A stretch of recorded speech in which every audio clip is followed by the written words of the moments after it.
Y un año más, el lago Chancán, situado en el noreste de China, ha congregado a cientos de pescadores para llevar a cabo la tradicional pesca en hielo de la zona.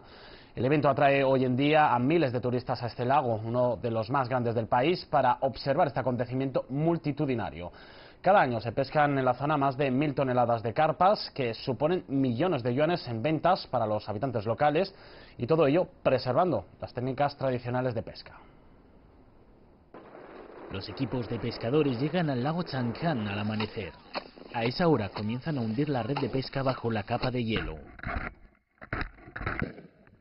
Mediante varios agujeros que cavan cada 15 metros y el uso de palos de madera para guiar la red, forman un círculo bajo sus pies.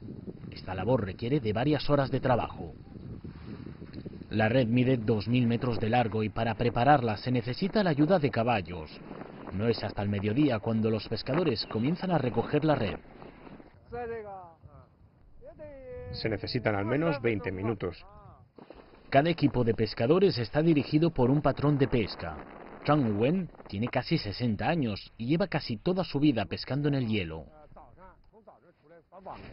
Este es un proceso que nos sirve para tirar de la red. Los pescadores la pliegan y la retiran lentamente del lago con la rueda de arrastre y los caballos. La fase de plegado previene que se enrede la red y permite que ésta esté preparada para el día siguiente. Normalmente se llega a pescar cerca de 1 tonelada en cada intento. Se estima que este año los pescadores del lago Chancán consigan colocar en el mercado cerca de 1500 toneladas de pescado. Recientemente sus ventas han experimentado un incremento después de asociarse con plataformas de comercio electrónico como JD.com y Tmall. Nuestras ventas iban relativamente despacio hasta que empezamos a usar Internet. Cerca de la mitad de nuestros productos se venden ahora en línea. Zhang asegura que el aumento de los puntos de venta de sus pescados ha incrementado también su popularidad, lo que se ha traducido en una subida de los precios, de un 8 a un 10% cada año.